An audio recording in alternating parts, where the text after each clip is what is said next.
नाज़रीन आदाब, आप देख रहे हैं अपना पसंदीदा हेल्थ प्रोग्राम हेल्थ और मैं हूं आपकी मेज़बान हफ्सा खान। सर्दी का मौसम आते ही कई लोगों के लिए सांस लेना मुश्किल हो जाता है, खासकर उनके लिए जो अस्थमा से पहले से ही जूझ रहे होते हैं। ठंडी हवा, धूल, पोल्यूशन और घर के अंदर के हिडन ट्रिगर्स विंटर में अस्थमा अटैक्स को और ज़्यादा बढ़ा देते हैं। कई बार छोटी सी लापरवाही भी सीरियस ब्रीथिंग प्रॉब्लम्स का रीज़न बन सकती है। अच्छी बात यह है कि थोड़ी सी अवेयरनेस और सिंपल प्रिकॉशंस से विंटर के दौरान अस्थमा को काफ़ी हद तक कंट्रोल किया जा सकता है। आज हेल्थ और हम के इस एपिसोड में हम बात करेंगे विंटर में अस्थमा के छुपे हुए ट्रिगर्स, बढ़ते अटैक्स के रीजंस और उन सिंपल प्रिवेंशन टिप्स के बारे में जो आपकी सांस को राहत दे सकते हैं। एक्सपर्ट गाइडेंस के साथ हम ये भी समझेंगे कि कैसे सही केयर और लाइफस्टाइल चेंजेस से सर्दी के मौसम को बिना डर के एंजॉय किया जा सकता है। इस टॉपिक पर सही इन्फॉर्मेशन देने हमारे साथ आज स्टूडियो में मौजूद है केयर हॉस्पिटल्स मुशीराबाद हैदराबाद के senior pulmonologist doctor Syed Abdul Aleem. बहुत बहुत इस्तकबाल है सर आपका हमारे शो में। शुक्रिया। तो सबसे पहले हम शो का आगाज़ इसी सवाल से करते हैं कि सर्दियों में ही अस्थमा के केसेस क्यों इतने ज़्यादा बढ़ते नज़र आते हैं? इस सवाल का जवाब देने से पहले मैं चाहूँगा कि थोड़ा सा अस्थमा के बारे में बताऊँ। अस्थमा बेसिकली सांस की नालियाँ और फेफड़ों का ऐसा डिसऑर्डर है जिसमें बाज़ एलर्जेंस या ट्रिगरिंग एजेंट्स के ज़रिए की वजह से सांस की नालियों में इन्फ्लेमेशन आता है, लेकिन जिसकी वजह से सांस की नालियों में सूजन आना और उसकी वजह से बाज़ सिम्टम्स है, chest related symptoms such as सांस में तकलीफ़ है, सीना पकड़ना है या सीने में आवाज़ आना है, तो एक नॉर्मल लेमन लैंग्वेज में कहते हैं कि बिल्ली की आवाज़, व्हीजिंग साउंड। तो ये अस्थमा के कॉमन सिम्टम्स हैं। सो बेसिकली अस्थमा, ब्रीफली अगर मैं बताऊं तो अस्थमा सेंसिटिव एयरवेज कह सकते हैं इन अदर वर्ड्स, जिसमें सांस की नालियाँ नाजुक कह सकते हैं, जिसकी जो कि बेसिक छोटे से ट्रिगर या छोटे से एलर्जेंस को व्हेन एक्सपोज होते हैं तो ये ओवर रिएक्ट करती हैं। So basically asthma over reactive और हाइपर रिएक्टिव एयरवेज कह सकते हैं एक मानों में। सो जहाँ तक आपके सवाल की बात है, अस्थमा विंटर सीजन में या मौसम सरमा में क्यों बढ़ता है, तो उसकी वजूहात चंद ये हैं कि मौसम सरमा में हम लोग क्लोज्ड स्पेसेस में रहते हैं ठंडी हवा की वजह से। एक तो खुद ठंडी हवा की वजह से भी सांस की नालियों में सूजन आती है, इन्फ्लेमेशन ट्रिगर करता है, बिकॉज ये जो ठंडी हवा जो होती है ना, ड्राई एयर होती है एक चीज़। और दूसरी चीज़, विंटर में अक्सर लोग क्या है क्लोज्ड स्पेसेस में रहते हैं, वेंटिलेशन नहीं होता है, जिसकी वजह से they are more prone to viral infections. तो वायरल इन्फेक्शन एक है, और दूसरा क्लोज स्पेसेस में वेंटिलेशन सही नहीं होता है। तीसरी चीज़, इवन पेट्स भी क्लोज स्पेसेस में रहते हैं, जैसे बिल्ली है या हेरी डॉग्स है, जिनके बालों में बाज़ माइक्रोस्कोपिक प्रोटीन कंपोनेंट्स होते हैं जो कि पोटेंट एलर्जेंस होते हैं, वो अस्थमा को ट्रिगर करते हैं। और इससे हटके विंटर सीजन में अक्सर ड्राई वार्मर्स लगाते हैं जो कि एयर को ह्यूमिडिफाई नहीं करके ड्राई बनाता है। ये ड्राइनेस भी बस केमिकल चेंजेस बनाता है सांस की नालियों में, जिसकी वजह से अस्थमा ट्रिगर होता है। ओके। अब आपने जी एक बहुत अच्छा पॉइंट यहाँ पे मेंशन किया है कि पेट्स का भी आपने बताया है कि कैट्स या डॉग हेयर्स की वजह से भी। एक मिथ यहाँ पे, या मैं आपको बोलूँ या डे टू डे एक्टिविटीज़ में कई बार लोग ये बोलते हैं कि बिल्ली के बाल से या डॉग के बाल से जो है अस्थमा ट्रिगर होता है या अस्थमा आने के चांसेस होते हैं। अब इस पर भी आप हमें ये बताइए प्रोग्राम शुरू करने से पहले कि डॉग हेयर से या कैट हेयर से अस्थमा आता है या अस्थमा है सो वालों को ट्रिगर होता है? जी, अस्थमा आने के लिए मल्टीपल फैक्टर्स है। एक तो ये हेरिडिटरी आबाई उससे आता है, हेरिडिटरी होता है कि पेरेंट्स को अस्थमा है, सिबलिंग्स को अस्थमा है, तो वो लोग को अस्थमा आने के चांसेस ज़्यादा होते हैं। स्पेशली प्रेगनेंसी में जब बच्चा माँ के पेट में होता है यूट्रस में, तो उस वक्त अगर सेकंड हैंड टोबैको एक्सपोजर होता है या बाज़ दवाएं हैं जिसकी वजह से ये हेरिडिटरी जिनको होता है ना, वैसे लोगों में अस्थमा आता है। और ये ट्रिगर कब होता है? जब कंटिन्यूसली एलर्जन या ट्रिगरिंग एजेंट्स को एक्सपोज होते हैं। एलर्जन में वन ऑफ दी एलर्जेंस ये है कि जैसे मैं बताया कि बिल्ली के बाल है या फिर डॉग्स के हेयर, उसमें माइक्रोस्कोपिक प्रोटीन पार्टिकल्स होते हैं जो कि एलर्जी इंड्यूस करते हैं। जब ये सांस की नालियों में जाते हैं तो आस्थमा को ट्रिगर करते हैं। सो बेसिकली आस्थमा आने के लिए मैक्सिमम हेरिडिटरी होता है और ये ट्रिगर होता है, ये जो डॉग हेयर है या कैट हेयर है उसकी वजह से ट्रिगर हो सकता है। बट ओनली कैट, मतलब जिनको हेरिडिटरी हिस्ट्री नहीं है और वो कैट को एक्सपोज होते हैं तो वैसे लोगों में आस्थमा आना इज़ वेरी अनकॉमन, बट ये नॉन आस्थमेटिक्स में ट्रिगर करता है। अब most common triggers in winter specially अगर हम बात करें तो ऐसे कौन से ट्रिगर्स होते हैं जो अस्थमा को और ज़्यादा वर्सन कर देते हैं सर्दियों के मौसम में, वो हमें बताइए आप। मोस्ट कॉमन फॉरमोस्ट है ठंडी हवा। ठंडी हवा ये ड्राई होती है, जब सांस की नालियों में जाती है तो बस केमिकल चेंजेस प्रोड्यूस करती है जिसकी वजह से हिस्टामिन रिलीज होता है सांस की नालियों में, जिसकी वजह से इन्फ्लेमेशन आता है और सांस की नालियों में सूजन आती है।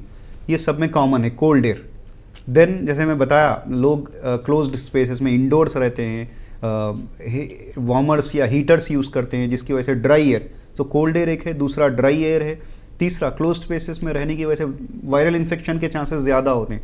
तो ये वायरल इन्फेक्शन की वजह से भी सांस की नालियों में जब यूजुअली वायरस क्या है सांस की नालियों पे अटैक करता है, जब ये अटैक करता है स्पेशली ड्यूरिंग रिकवरी फेज, सांस की नालियों में जो झिल्ली होती है म्यूकस मेम्ब्रेन ये स्लफ अप होती है। तो जब ये निकल जाती है मेम्ब्रेन तो अंदर की जो नर्व एंडिंग्स होती हैं ये डायरेक्टली कोल्ड एयर को एक्सपोज होने की वजह से ओवर रिएक्ट करती हैं सांस की नालियाँ। सो ओवरऑल कोल्ड एयर बता सकते हैं, ड्राई एयर है, वायरल इन्फेक्शंस है। दूसरा चौथी चीज़ जैसे बताया पेट के कैट के या पेट डॉग्स है उनके हेयर में जो प्रोटीन होता है, ये चीज़ यूजुअली ये कॉमन ट्रिगरिंग एजेंट्स होते हैं विंटर सीजन्स में। And more over woollen clothes use करते हैं या कारपेट्स हैं।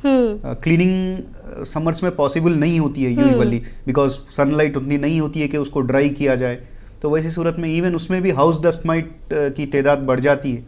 तो ये भी हाउस डस्ट माइट है या डस्टिंग है, यूजुअली विंटर में मुश्किल होती है, तो उस वजह से भी आस्थमा ज़्यादा देखा जाता है। अब आपने बताया कि ठंडी हवा भी अफेक्ट करती है। अब मैं अगर हम डेली बेसिस पे देख लें तो पोल्यूशन या जो स्मोक होता है, जो कचरे का स्मोक हो जाता है या नॉर्मल टोबैको स्मोक हो जाता है, ये भी एक फैक्टर की तरह काम करते हैं अस्थमा को वर्सन करने में या नहीं, आप वो बताइए। ये भी एक ट्रिगरिंग एजेंट्स है आस्थमा को, आस्थमा के अटैक आने के लिए ये भी ट्रिगरिंग एजेंट्स है। स्पेशली टोबैको एक्सपोजर है, एंड दूसरा पोल्यूशन है, एंड तीसरी चीज़ इवन ये अगरबत्ती के जो इंसेंस स्टिक के जो स्मोक होता है ना, वो भी आस्थमा का एक ट्रिगरिंग एजेंट है, आस्थमा को अटैक को ट्रिगर करता है।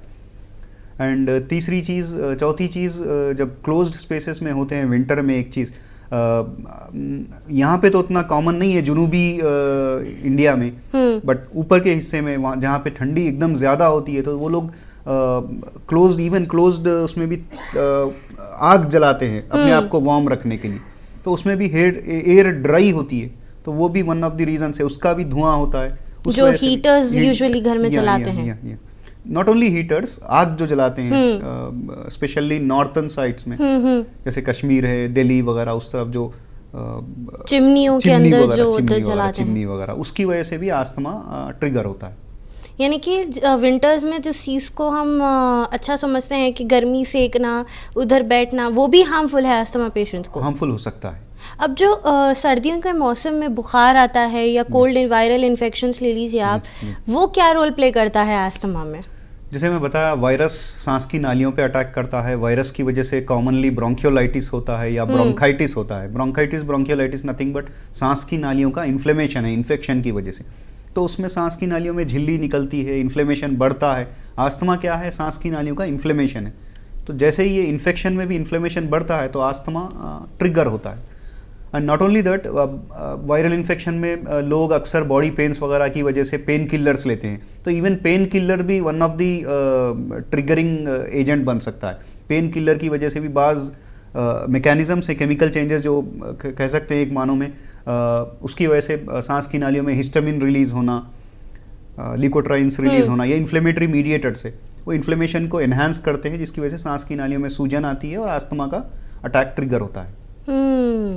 अब ज़्यादातर अस्थमा पेशेंट्स को अगर हम विंटर सीजन में देखेंगे तो रात के टाइम सोते टाइम पे एंड सुबह जब वो उठते हैं तो तब काफ़ी ज़्यादा ये देखा जाता है कि उनको एक तरह की बेचैनी, एक तरह की हरारत फील होती है। ऐसा क्यों होता है यूजुअली?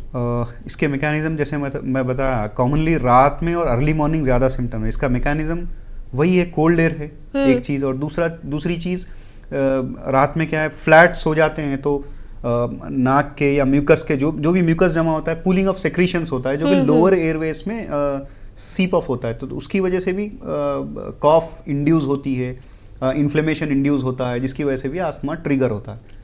सो रात की ठंडी हवा कह सकते हैं, और दूसरा पूलिंग ऑफ सेक्रीशन सीधा सोने की वजह से। अब अगर हम अर्ली वार्निंग सिम्टम्स की बात करें तो कौन से ऐसे सिम्टम्स पे पेशेंट्स को ये पता चलना चाहिए, स्पेशली अस्थमा पेशेंट्स को, कि यहाँ पे उन्हें अपनी टेक केयर करना है? और स्पेशली काफ़ी ज़्यादा बार हम देखते हैं कि हर चीज़ को यूजुअली लोग इग्नोर कर देते हैं। अब जिनको अस्थमा है, जो पंप के भरोसे रहते हैं, वो लोग सिर्फ पंप यूज़ कर लेते हैं, बट कई बार वो भी इफेक्टिव साबित नहीं होता है। तो वार्निंग सिम्टम्स ऐसे कौन से सर्दी के मौसम में स्पेशली लोगों को जो है अभी उठना है, डॉक्टर के पास जाना है, ऐसे मालूम हो? जी, अस्थमा के 4 कार्डिनल सिम्टम्स बोल सकते हैं। उसमें से एक है सांस में तकलीफ होना, शॉर्टनेस ऑफ ब्रेथ, और दूसरी है वीजिंग या बिल्ली की आवाज़ आना सीने में या गले में, तीसरा है चेस्ट टाइटनेस, सीने में जकड़ मालूम होना, चौथी चीज़ है खांसी। ये 4 आस्थमा के कार्डिनल सिम्टम्स हैं।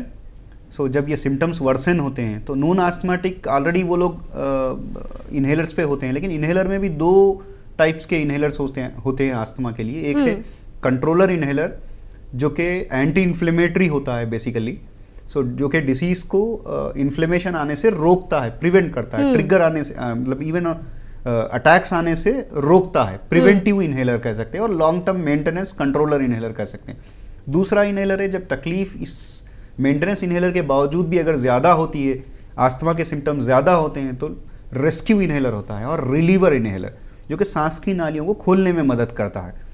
अगर कोई नॉन आस्थमाटिक है जो कि कंट्रोलर इन्हेलर पे है, उसको सिम्टम्स बार बार आ रहे हैं, जैसे फ्रीक्वेंट अवेकनिंग है, जैसे रात में सांस रुक के सीने में पकड़ जकड़ मालूम होके उठ रहा है, तो वो लोग के लिए एज एन ऑफ मतलब जब भी रिक्वायरमेंट है, SOS कह सकते हैं, जब भी रिक्वायरमेंट है देन लेने के इन्हेलर का नाम है रेस्क्यू इन्हेलर और रिलीवर जो कि सांस की नालियों को होता है। अगर वो लोग को requirement more than twice per week होता है एक मानों में, मतलब एक हफ्ते में 2 मरतबा से ज़्यादा रिक्वायरमेंट हो रहा है कि आप रेस्क्यू इन्हेलर लें, तो then they have to consult pulmonologist. अब जो ब्रेथलेसनेस पेशेंट फील करता है या खांसी एकदम से स्टार्ट हो जाती है, कब ये अस्थमा इमरजेंसी में कंसिडर किया जाता है एक पेशेंट में? जैसे कोई कंप्लीट सेंटेंस नहीं बात कर सक रहे हैं, या सांस में तकलीफ है, चेस्ट रिट्रैक्शन है, मतलब सीना उछल रहा है एक मानो में, जो कॉमन लैंग्वेज में कहते हैं वो है, या इवन रेस्क्यू इन्हेलर के बावजूद भी सांस की नाली में मतलब सांस की जो तकलीफ हो रही है उसमें इफाका नहीं हो रहा है, तो वैसे लोग आस्थमा मतलब हॉस्पिटल इमरजेंसी को कंसल्ट करना चाहिए। और एक चीज़, आस्थमाटिक्स में अक्सर अटैक अगर सीवियर है तो इन ऑक्सीजन की डेफिशिएंसी, ऑक्सीजन की कमी की वजह से नेल बेड्स है या नेल टिप्स है या होठ ऊदे होते हैं, साइनोसिस कहते हैं। अगर ऐसी चीज़ें हैं तो they have to consult pulmonologist और इमरजेंसी। अब इन्हेलर्स के 2 तरीके आपने हमें बताए हैं। अब जब पेशेंट हर चीज़ को, अपने सिम्टम्स को कंट्रोल में रख रहा है, तो क्या इन्हेलर्स यूज़ करना ऐसे पेशेंट्स के लिए सेफ़ है या नहीं है? आप उस पर हमें बताइए। बिल्कुल सही, बहुत अच्छा सवाल है। मैं तो कहूँगा कि ये बेस्ट सवाल है। रीज़न उसका ये है, अक्सर लोग हमारे पास जो आते हैं ना कि आस्थमा कंट्रोल में आ गया तो इन्हेलर रोक दिए, ऐसा नहीं होना चाहिए। यूजुअली आस्थमा होता है परसिस्टेंट, मतलब जिन लोगों को परसिस्टेंट आस्थमा है वो पल्मोनरी फंक्शन टेस्ट के ज़रिए देखा जा सकता है कि परसिस्टेंट है या इंटरमिटेंट है। PFT कहते हैं उसको एक मानो में, पल्मोनरी फंक्शन टेस्ट, जिसमें पेशेंट को फूंकने के लिए कहा जाएगा तो लंग्स की कैपेसिटी कितनी है, फिर इन्हेलर दे के चेक करते हैं कि कुछ इंप्रूवमेंट है क्या, बस क्राइटेरिया उसमें मोर देन 12%। अगर इंप्रूवमेंट है तो उसका मतलब है कि इन्हेलर से उसको फ़ायदा होने वाला है। तो अक्सर लोग कैसे आते हैं कि इन्हेलर यूज़ करे, सिम्टम्स कम हो गए, देन रोक देते हैं। तो ऐसा नहीं होना चाहिए। इन्हेलर आपका SOS ही नहीं होता है, एक्चुअली इन्हेलर होता है मेंटेनेंस इन्हेलर जो कि फर्दर अटैक्स को प्रिवेंट करता है, जिसमें एंटी इन्फ्लेमेटरी एजेंट्स होते हैं। एग्जाम्पल है स्टीरॉइड्स। अगर मान लो आप इन्हेलर मेंटेनेंस के अगर आपको लग रहा है मतलब रोज़ाना लेना है आपको लेकिन नहीं ले रहे हैं, तो इन फ्यूचर होता ही है कि बार बार आस्थमा अटैक्स की वजह से सांस की नालियों में सूजन आती है। मान लो कहीं पे भी बार बार मतलब जिस्म के कोई भी हिस्से में बार बार मार लगा तो वहाँ पे मजल ग्रो होता है, स्कार आता है एक मानो। तो वैसा सांस की नालियों में भी स्कार आ जाते हैं, एयरवे रीमॉडल होता है, मजल ग्रो होता है, सब म्यूकोजल जो लेयर्स होते हैं ना उसमें मजल ग्रो होता है। तो इन्हेलर लेने के बावजूद भी फिर रिस्पॉन्स नहीं आता है, मतलब परसिस्टेंट आस्थमा है, सीवियर आस्थमा जो अनकंट्रोल्ड था कई सालों से, तो सांस की नालियों में एयरवे रीमॉडल हो जाता है, तो उसमें इन्हेलर से फ़ायदा नहीं होगा। तो वैसी सूरत में आपको इन्हेलर के बजाय टैबलेट या इंजेक्शन फॉर्म में स्टीरॉयड लेना पड़ेगा। एंड स्टीरॉयड टैबलेट या अगर इंजेक्शन फॉर्म में अगर आप लेते हैं तो ये दौरान खून में जाके बॉडी के हर आज़ा तक, हर उस तक पहुंचता है, आजू तक। तो वैसी सूरत में आपको नुकसान के चांसेस होते हैं। वेराज जो इन्हेलर के जरिए आप स्टीरॉयड लेते हैं ओनली लंग्स में, सांस की नालियों में जाता है, उसकी वजह से साइड इफेक्ट जीरो है। तो अगर आप चाहते हैं कि आइंदा चल के आप स्टीरॉयड पे डिपेंडेंट ना हो या आइंदा चल के आपके हार्ट पे बार ना पड़े, तो वैसी सूरत में आपको आस्थमा का रेगुलर ट्रीटमेंट लेना चाहिए, चाहे आपका आस्थमा कंट्रोल में रहो या अनकंट्रोल्ड हो। विंटर में तो स्पेशली आप आस्थमा ट्रीटमेंट को स्टेप डाउन में नहीं ला सकते हैं, आपको आस्थमा ट्रीटमेंट कंटिन्यू रखना है विंटर्स में। आपने कंटिन्यू ट्रीटमेंट, रेगुलर चेकअप्स की तो जब बात कर ही दी है, स्पेशली मैं आपसे ये सवाल ये पूछना चाहूँगी कि आप पेशेंट्स में कौन से ऐसे कॉमन मिस्टेक्स नोटिस करते हैं जो वो लोग विंटर सीजन में फॉलो करते हैं, जिस वजह से आस्थमा अटैक्स और ज़्यादा जो है वर्सन हो जाते हैं एक पेशेंट में? जैसे अभी बताया, मोस्ट कॉमनली ये लोग ये करते हैं कि आस्थमा मेरा कंट्रोल में है, मैं अभी इन्हेलर लेने की ज़रूरत नहीं है। कॉमनली ये चीज़ होती है। लेकिन स्पेसिफिकली अगर विंटर में मैं बताऊं तो कई लोग विंटर में, अब जैसे बिलो पॉवर्टी लाइन है, वो लोग डेली वेजेस पे होते हैं, तो वो लोग विंटर में यूजुअली लेट उठना होता है, तो जॉब डेली वेजेस वाले जॉब पे तो मतलब रेगुलर नहीं होते हैं, तो वैसी सूरत में वो बाज़ लोग अफोर्ड भी नहीं कर सकते हैं मेडिसिन, तो मेडिसिन स्टॉकअप नहीं करके वो लोग जैसे मतलब लापरवाही का एक जरिया वो बन सकता है कि स्टार्टिंग पॉइंट बन सकता है कि मतलब डेली वेज वाले कि आज इन्हेलर नहीं ले सकते हैं हम, तो ऐसे ही लापरवाही होती है। तो मेन फर्स्ट लापरवाही से आते हैं लोग, ये करते हैं कि आस्थमा मेरा कंट्रोल में है, इन्हेलर लेने की ज़रूरत नहीं है, तो ये कॉमन मिस्टेक है। अब जैसे आपने मेंशन किया, sorry for the interruption, but एक चीज़ मैं यहाँ पे पूछना चाहूँगी कि जैसे आपने मेंशन किया कि जो बिलो पॉवर्टी लाइन है, जो इन्हेलर्स को जो है एक्सेस नहीं कर सकते या उनके पास उतना अफोर्ड नहीं कर सकते, तो ऐसे टाइम पे यूजुअली आप डॉक्टर्स क्या सजेस्ट करते हैं उन्हें, अगर वो लोग इन्हेलर्स के ऑल्टरनेटिव्स कुछ ऐसे हैं जो वो लोग यूज़ कर सकते हैं? नहीं, इन्हेलर के अल्टरनेट तो कोई दवा नहीं है, और अगर इन्हेलर ना लेंगे तो आइंदा चल के बहुत ज़्यादा कॉम्प्लिकेटेड ट्रीटमेंट भी लेना पड़ सकता है। तो इन्हेलर का तो कोई अल्टरनेट नहीं है। लेकिन जिस चीज़ से एलर्जी है, मान लो आपका आस्थमा इंटरमिटेंट है या माइल्ड है, और इन्हेलर मतलब ना लेने पे भी आपके सिम्टम्स नहीं है ज़्यादा या ट्रिगर नहीं है, वो तो डॉक्टर डिसाइड करेगा कि आपको आस्थमा इन्हेलर रेगुलर लेना है या ऑन एंड ऑफ लेना है। अगर मान लो किसी का माइल्ड इंटरमीडिएट आस्थमा है, तो वैसे लोग एलर्जन अवॉइडेंस करना है, जैसे ठंडी हवा में बाहर ना निकलें, या बाहर जाना है तो मास्क पहने, या क्लोज्ड स्पेसेस में ना रहें। अगर रहना मजबूरी है, उनका जॉब प्रोफाइल वैसा है, तो क्रॉस वेंटिलेशन रखें। एंड जहाँ तक हो सके हीटर्स, इंडोर हीटर्स अवॉइड करें। एंड एक्सरसाइज, स्पेशली ये चीज़ कॉमन है, एक्सरसाइज विंटर में यूजुअली एक्सरसाइज इंड्यूस आस्थमा से लोग कॉमनली आते हैं। वजह उसकी जैसे बताया, ड्राई एयर होता है, वेंटिलेशन नहीं होता है, तो एक्सरसाइज की वजह से भी केमिकल चेंजेस आते हैं सांस की नालियों में, जिसकी वजह से आस्थमा ट्रिगर होता है। तो वैसे लोग रेगुलर इन्हेलर लेना है, स्पेशली एक्सरसाइज स्टार्ट करने से पहले। अब यहाँ पे जो डॉक्टर साहब ने पॉइंट मेंशन किया है कि क्या क्या प्रिकॉशंस हमें लेना चाहिए, ये सिर्फ उनके लिए नहीं है जो बिलो पॉवर्टी लाइन है, जो इन्हेलर्स नहीं अफोर्ड कर सकते, ये उन सभी के लिए है, आस्थमा पेशेंट्स के लिए, कि अगर आप इन्हेलर यूज़ कर रहे हैं या नहीं कर रहे हैं वो सेकेंडरी चीज़ है, बट येट अगर आपको अपने आस्थमा के सिम्टम्स को कंट्रोल करना है तो ये बहुत ज़रूरी होता है कि आप हर प्रिकॉशन को एट टाइम फॉलो करें। सिर्फ इसीलिए नहीं कि आपको इन्हेलर से बचना है या आपके सिम्टम्स को थोड़ा कंट्रोल में करना है, सिर्फ इसीलिए ताकि आप सांस फ्रीली ले सकें और आप हेल्दी लाइफ ले सकें।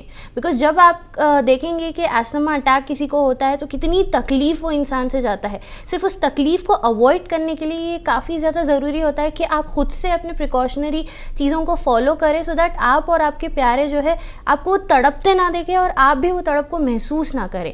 ये मेरी गुजारिश हर उस व्यूअर से है जो एस्थमा से डील करते हैं कि आप ठंड ही बोल के नहीं, हर गर्मी सीज़न ले लीजिए या रेनी सीज़न ले लीजिए, एलर्जी अगर आपको किसी चीज़ से है या कोई भी ट्रिगर वार्निंग्स आपको दिखाई दे रहे हैं, तो सबसे पहली चीज़ यही है कि आप अपने आप को उस चीज़ से सेफ़ रखें।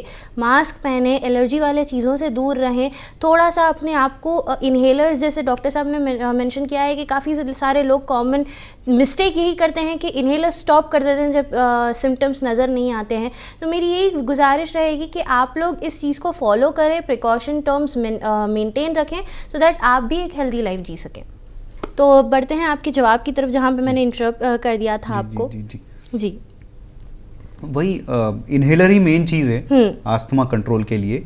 प्राइमरी चीज़ इन्हेलर लेना है, सेकेंडरी चीज़ एलर्जन अवॉइडेंस है। एलर्जन में जैसे बताया हाउस डस्ट माइट है या पोल्यूटेड एयर है, ड्राई एयर है, कोल्ड एयर है, एंड एक्सरसाइज से पहले अगर आप एस्थमेटिक हैं तो इन्हेलर लेना ज़रूरी है। तो ये चीज़ें हैं। बाज़ दवाएं हैं जैसे बीपी की बाज़ दवाएं एस इनहिबिटर्स ग्रुप की हैं, और दूसरा पेन किलर्स है। ये लेने से पहले आप डॉक्टर से राय मशवरा लें कि इस दवा की वजह से कुछ आस्थमा ट्रिगर हो सकता है क्या, या बाज़ बीपी के अदर ग्रुप है बीटा ब्लॉकर्स। बाज़ बीटा ब्लॉकर्स क्या है, सांस की नालियों पे एक्ट करते हैं जिसकी वजह से आस्थमा वर्सन होता है। सो ये चीज़। अब बच्चों में भी जिसको एस्थमा है, कई बार ये देखा जाता है कि स्कूल से वो लोग आउटडोर जाते हैं एंड जो डस्ट से वो लोग इन कांटेक्ट आते हैं, खेल कूद में जो डस्ट एलर्जीज होते हैं, तो ऐसे टाइम पे पेरेंट्स को क्या प्रिकॉशंस लेना चाहिए अपने बच्चे की तरफ? जी, बच्चों में प्रॉब्लम आस्थमा का बहुत कॉमनली देखा गया है कि इसकी दो वजह आती हैं। एक तो इम्यूनिटी उनकी फुल फ्लेज डेवलप नहीं होती है, और दूसरी चीज़ सांस की नालियाँ छोटी होती हैं। सो जब इन्फ्लेमेशन आता है सांस की नालियों में तो जल्दी से सूजन बढ़ जाती है और जल्दी से सिम्टम्स आती हैं। तो आस्थमा बहुत कॉमन है चिल्ड्रन में, और मोर ओवर स्कूल में क्या है, मल्टीपल इन्फेक्शंस का रिस्क होता है। मतलब मल्टीपल बच्चों से ये लोग का आमना सामना होता है, तो उस वजह से इन्फेक्शन का रिस्क बढ़ता है, स्पेशली वायरल इन्फेक्शन का। तो उसकी वजह से भी आस्थमा ट्रिगर होता है। दूसरी चीज़, अगर कोई आस्थमेटिक बच्चा है तो माँ बाप को चाहिए कि इन्हेलर लेने का तरीक़ा बच्चे को सिखाएं, और इन्हेलर जो रेस्क्यू इन्हेलर होता है, इमरजेंसी में लेने का जो इन्हेलर होता है, उसको बच्चे के बैग में रखें। और दूसरी चीज़, टीचर को भी बताएं कि ये बच्चा आस्थमेटिक है, इसको इमरजेंसी में क्या करना है, कौन सी दवा लेना है। आप डॉक्टर का प्रिस्क्रिप्शन या उसकी ज़ेरॉक्स है बच्चे के स्कूल बैग में रखें। और तीसरी चीज़, बच्चे को कोई चीज़ से एलर्जी है, जैसा बाज़ लोगों को पीनट एलर्जी है, बाज़ लोगों को नट्स एलर्जी है, तो ये आप बच्चे के बैग में लिख के रखें कि बच्चे को इस चीज़ से एलर्जी है, या इमरजेंसी में बच्चे को ये रेस्क्यू इन्हेलर देना है। और तीसरी चीज़, स्पेशली चिल्ड्रन है या एल्डरली है जिनकी इम्यूनिटी कम होती है, तो वैसे लोगों में जब विंटर सीजन स्टार्ट होता है तो उससे पहले फ्लू वैक्सीन लेना एक हेल्पफुल रेमेडी हो सकती है। अब सबसे आखिर में मैं अगर आपसे ये कहूँगी कि एक छोटा सा मैसेज जो आप हमारे व्यूअर्स को एस्थमा के रिलेटेड देना चाहेंगे, स्पेशली इन विंटर केयर की तरफ से, तो वो क्या रहेगा? जी, जैसे मैं पहले से बताता आ रहा हूँ कि आस्थमा का जो इन्हेलर है रेगुलर लें, खुद से इसको ना रोकें, और जिस चीज़ से एलर्जी है उसको अपने आप को उससे दूर रखें। और तीसरी चीज़, जब ये आस्थमा ट्रिगरिंग के जो सिम्टम्स होते हैं आस्थमा ट्रिगर के या एग्जासर्बेशन के, जैसे सांस में तकलीफ़ है, सीने में जकड़ है, या सीने में आवाज़, बिल्ली की आवाज़ जो कहते हैं ना वीजिंग साउंड, वो है, या खांसी है, तो फौरी आप पल्मोनोलॉजिस्ट से रुजू हों। या फिर आपको अगर डॉक्टर लिख के दिए हैं कि ये इमरजेंसी में आपको ये इन्हेलर लेना है, तो रेस्क्यू इन्हेलर या रिलीवर वो लें आप। जी, well, thank you so much doctor साहब आपका हमारे साथ जुड़ने के लिए। Thank you. आस्थमा के साथ सर्दी का मौसम थोड़ा चैलेंजिंग हो सकता है, लेकिन सही जानकारी और थोड़ी सी सावधानी से इसे आसान बनाया जा सकता है। हिडन ट्रिगर्स को समझना, मेडिसिन्स का रेगुलर यूज़ और सिंपल लाइफस्टाइल चेंजेस अपनी सांस को सेफ रख सकते हैं। याद रखिए, एस्थमा को इग्नोर करना नहीं बल्कि समझकर मैनेज करना ज़रूरी होता है। हेल्थ और हम के ज़रिए हम यही मैसेज देना चाहते हैं कि अपनी हेल्थ को प्रायोरिटी दें, मॉर्निंग साइंस को पहचानें और टाइम पर डॉक्टर से कंसल्ट करें। सही केयर के साथ आप विंटर के हर पल को बिना डर के एंजॉय कर सकते हैं, क्योंकि सेहत ही सबसे बड़ी ताकत है। मिलते हैं अगले एपिसोड में एक नए हेल्थ टॉपिक के साथ। तब तक के लिए मुझे दीजिए इजाज़त और आप बने रहें मुंसिफ टीवी के साथ।